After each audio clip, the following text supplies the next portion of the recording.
Imee Marcos had always been skilled at navigating the treacherous waters of Philippine politics, but nothing could have prepared her for the explosive truth she uncovered about Rodrigo Duterte's arrest.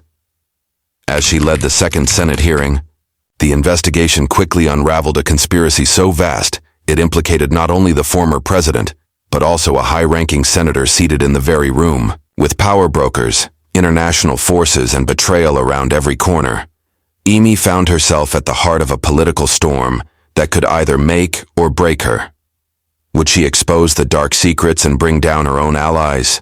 Or would the truth be buried, leaving her to fight for her survival in a game of power like no other? The arrest of former President Rodrigo Duterte sent shockwaves across the Philippines, leaving the nation gripped in disbelief and uncertainty.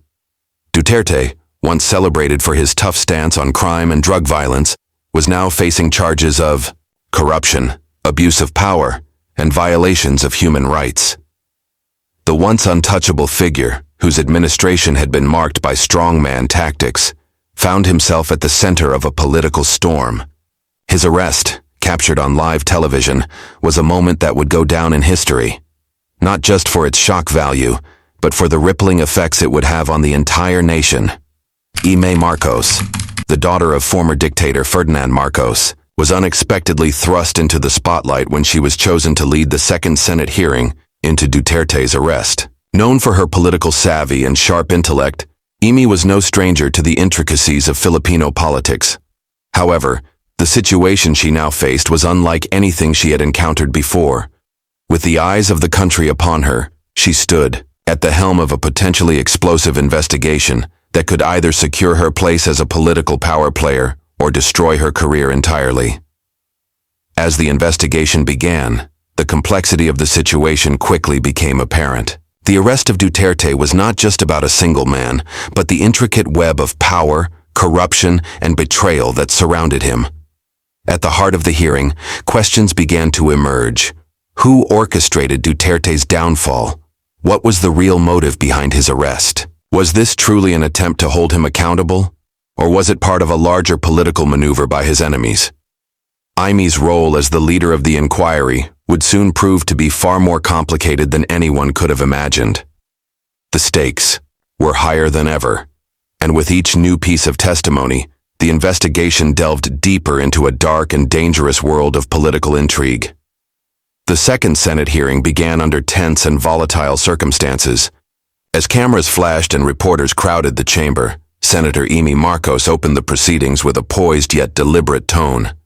The nation was hanging on every word, eager for answers to the questions that had consumed public discourse since Duterte's arrest. Imee, having inherited the Marcos family's reputation for navigating the complex political landscape, was keenly aware of the significance of this moment. She knew that how she handled this inquiry could either cement her standing in the Senate or cause irreparable damage to her political future. The room was filled with a mix of key figures, former allies of Duterte, members of his cabinet, and those with ties to his administration.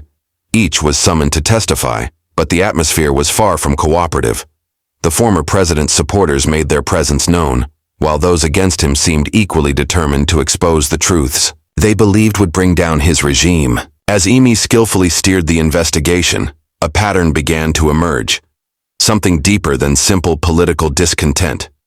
Witnesses revealed disturbing details about Duterte's inner circle, shedding light on clandestine meetings, secret dealings, and financial transactions that had gone undetected for years. The testimony painted a picture of a president who was not only deeply entangled in corruption, but had also used his position to advance the interests of a shadowy group of business elites. However, the revelations didn't stop there. Behind the scenes, political maneuvering seemed to suggest that Duterte's arrest was not the result of a single catalyst, but rather a culmination of a long-term strategy executed by those who sought to dismantle his power. Imee's face remained inscrutable, but inside the wheels were turning. The stakes were rising, and she was beginning to see that this hearing might reveal more than she was prepared to handle. Uncertainty loomed as new details emerged, and the once straightforward investigation appeared to be spiraling into something much more dangerous, with forces beyond her control now clearly at play. As the Senate hearing progressed, the investigation began to take an unexpected and unsettling turn. What initially seemed like a straightforward inquiry into the arrest of Rodrigo Duterte now appeared to be unraveling a far more complex and disturbing narrative. Testimonies began to shed light on events that linked Duterte's arrest to a much darker and deeper history of Philippine politics. The more Imee Marcos listened, the more it became clear that this was no ordinary political scandal. It was a web of deceit that spanned decades, and Duterte's fall was merely the latest chapter in a long history of power struggles.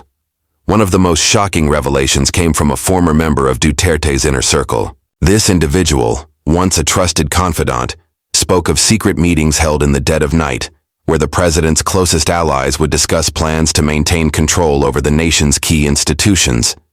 These meetings, however, weren't just about preserving Duterte's power. They also involved cutting deals with international figures, securing financial backers, and establishing alliances with powerful business tycoons. What was even more disturbing was the suggestion that Duterte had not just been manipulating the system for his own benefit, but was also playing a dangerous game, one that involved compromising the very future of the country. But the most unsettling part of the testimony came when it was revealed that there were people within the political establishment who had been quietly working to bring Duterte down long before the arrest occurred. These individuals, operating from the shadows, had their own agendas, ones that had nothing to do with justice or the rule of law. Imee listened intently, but a nagging question began to form in her mind. Was she, too, being manipulated in all of this? As the testimonies grew more explosive, the truth seemed to be slipping further from her grasp. The investigation had become a maze of hidden agendas and shifting allegiances, with Imee now questioning not just those around her, but her own role in this high-stakes political game.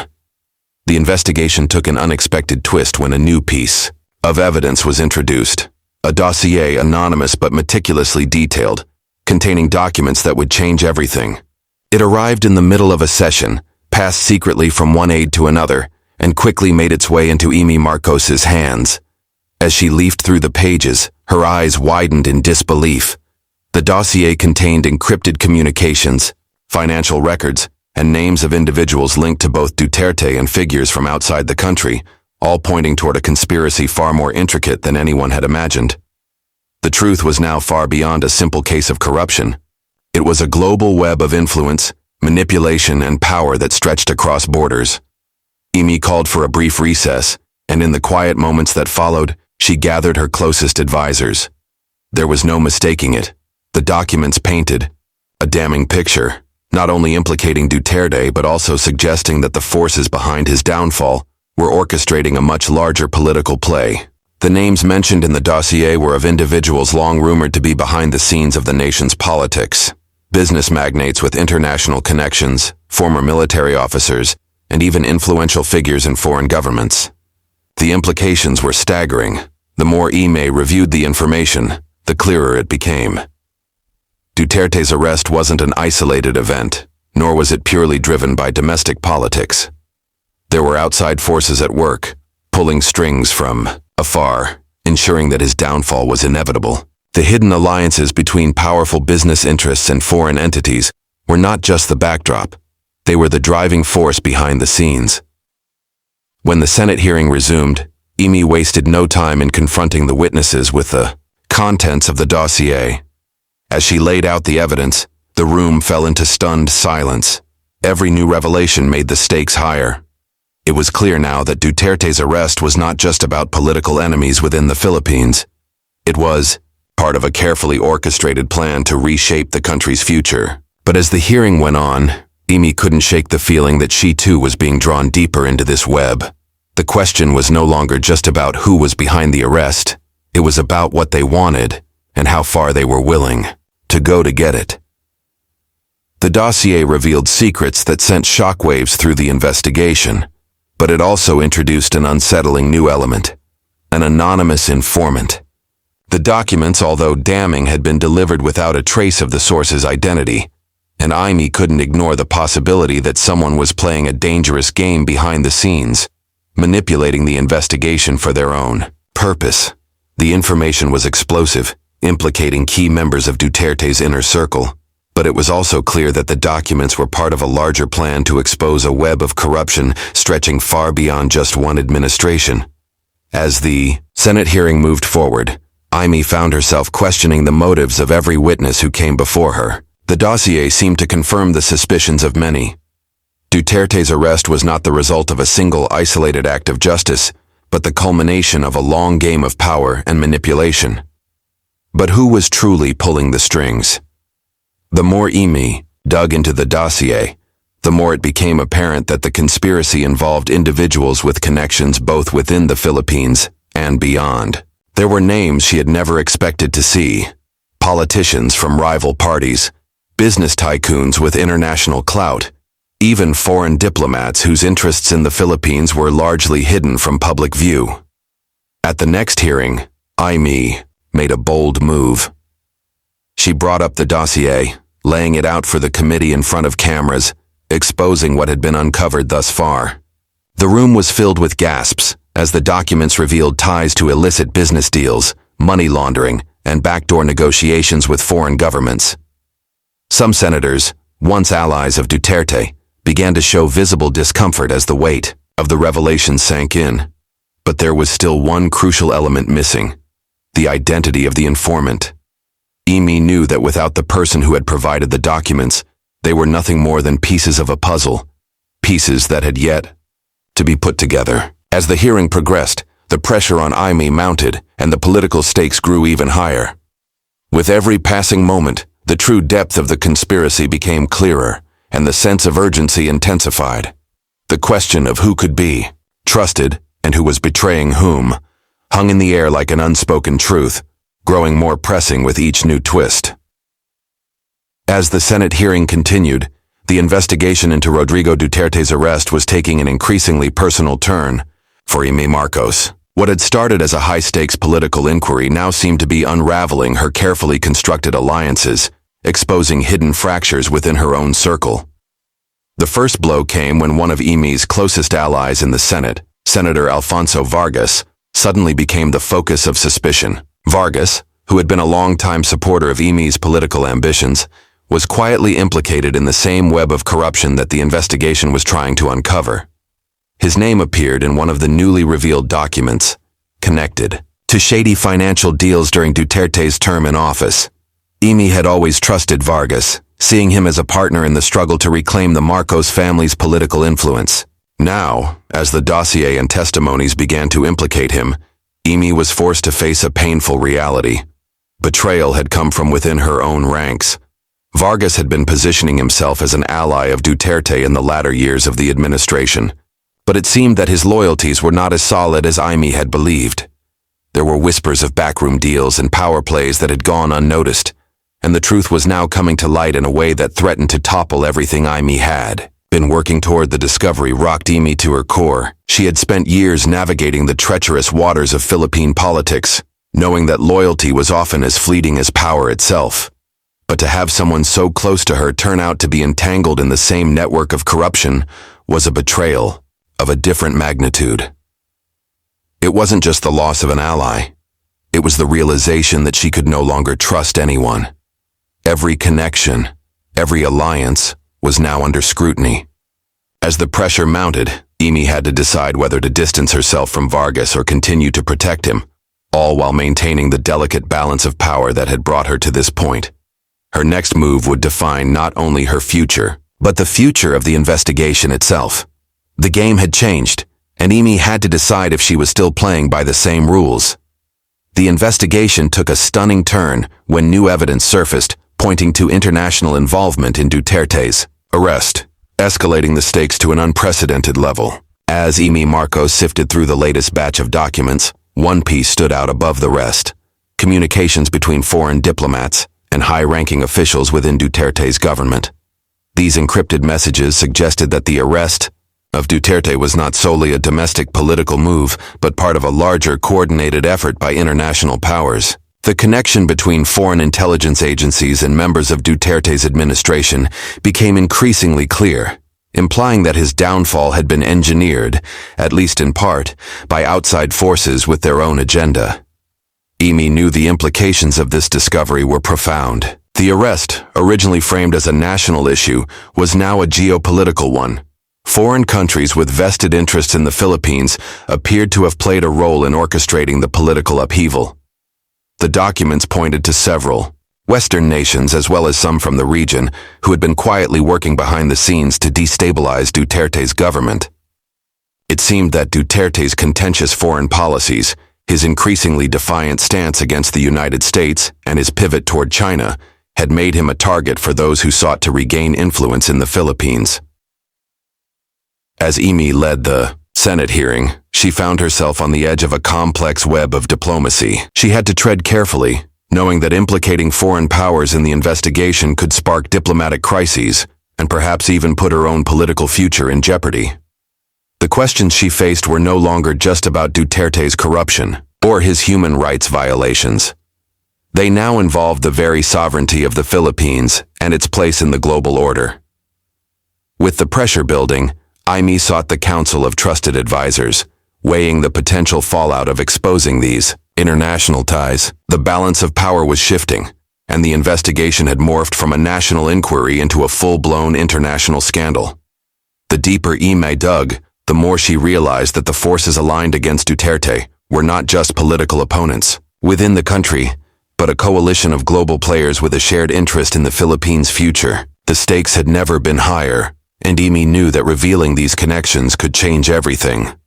As Imee Marcos delved deeper into the investigation, the shocking truths about the Philippine political landscape began to unfold in ways she hadn't anticipated. What she had initially thought of as a straightforward investigation into Duterte's arrest was quickly evolving into a chilling portrait of the lengths to which those in power would go to maintain control. The testimonies of military officers, businessmen, and former government insiders painted a disturbing picture of a political machine that operated in the shadows, one that had no qualms about using ruthless tactics to shape the nation's future. It became clear to Imee that the Philippines' political elite had been playing a dangerous game for years, manipulating public opinion, suppressing opposition, and even controlling key media outlets. One former military officer revealed that certain factions within the armed forces had long been involved in covert operations aimed at destabilizing political rivals. These operations were designed not only to maintain the status quo, but also to create a climate of fear and uncertainty where dissent could be easily silenced. Behind the facade of democracy, the reality was that power was concentrated in the hands of a few who would stop at nothing to protect their interests. Imee, once an outsider to the more shadowy corners of Philippine politics, was now confronting a harsh reality. She had always been aware of the political gamesmanship that permeated the country, but seeing it laid bare before her was a different matter entirely. The extent to which certain powerful figures were willing to engage in blackmail, orchestrate smear campaigns, and manipulate the media was staggering. It wasn't just about power, it was about control. Control of the narrative, control of the people, control of the nation's resources. The deeper Imee ventured into the investigation, the more she realized that the arrest of Duterte was merely a symptom of a much larger problem, one that had existed for decades and involved not just the former president, but nearly every faction in Philippine politics. It was a system of power that had been built on fear, manipulation, and greed. As Imee came to terms with the enormity of what she was uncovering, she had to grapple with a difficult question. Could she, as a member of the Marcos family, truly stand up against a system she had once been a part of? The personal and political stakes had never been higher, and the investigation now felt like an impossible choice between loyalty and truth.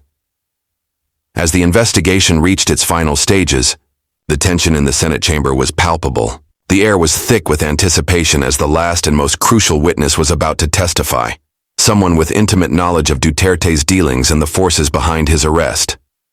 The witness, a former high-ranking official in Duterte's government, had been reluctant to come forward, fearing for their safety.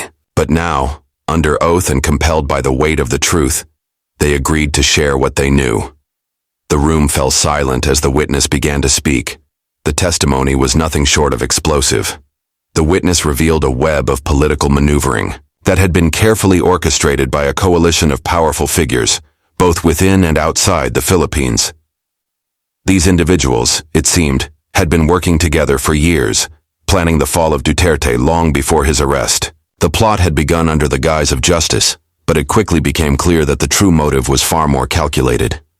A coordinated effort to weaken Duterte's hold on power and dismantle his administration from within. What made the testimony even more shocking, however, was the revelation that someone in the Senate chamber, someone who had been seated at that very moment, had been directly involved in the conspiracy. The witness accused a high-ranking senator of having played a pivotal role in orchestrating Duterte's downfall. The room went silent as the implications sank in. The orchestrator, it seemed, had been sitting just a few feet away from Imee Marcos, who was now faced with the unbearable reality that someone in her own circle was complicit in the very conspiracy they had been investigating. The shock of this revelation sent ripples of disbelief through the chamber. Imee's gaze shifted from one senator to another, wondering who could be the mastermind behind such a betrayal. The investigation had already uncovered countless secrets, but this was the ultimate betrayal, a revelation that no one had seen coming. The political landscape of the Philippines was shifting once again, and Imee was left with the haunting realization that the truth she had been so determined to uncover might have been twisted all along. The pressure was unbearable, and Imee knew that her next move would determine not only the outcome of the investigation, but her own place in the future of Philippine politics. In the aftermath of the bombshell revelation, Imee Marcos found herself at a crossroads. The witness had named a high-ranking senator as the mastermind behind the conspiracy to bring down Duterte, and as the gravity of the accusation sank in, the room was filled with a chilling sense of disbelief. The walls seemed to close in on Imee. Every eye in the Senate chamber was now on her, and she knew that this was the moment that would define her career. She had spent her entire life navigating the dangerous world of Philippine politics, but nothing had prepared her for the weight of this particular betrayal. The accused senator, sitting a few rows away, remained composed as the testimony unfolded, but Imee could see the barely concealed tension in their eyes. There were whispers throughout the room, and the political alliances that had once seemed so secure now felt fragile and uncertain. The senator's involvement in the plot to bring down Duterte was undeniable, and yet the motivations behind it were still unclear. Was this part of a larger scheme to gain power, or had the senator been acting on personal vendettas, seeking revenge for perceived wrongs from the Duterte administration? Imee knew that if she were to expose the senator's complicity, the consequences would be profound. The political fallout could be catastrophic, not just for the senator in question, but for the entire Senate. The nation's trust in its political system was already on shaky ground, and this revelation could push it over the edge. But to do nothing was to betray the very principles of justice she had been sworn to uphold. She had no choice but to act. As the hearing adjourned, Imee stepped outside, her mind racing with the enormity of what lay ahead. She couldn't trust anyone anymore, not the allies she had fought alongside, nor the enemies she had once considered rivals.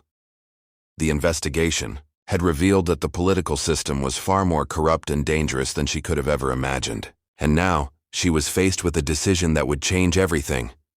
Would she bring down the senator and risk tearing apart the fragile balance of power? Or would she find a way to navigate the storm and preserve whatever was left of the political structure she had worked so hard to maintain? The path ahead was uncertain, but one thing was clear: nothing would ever be the same again.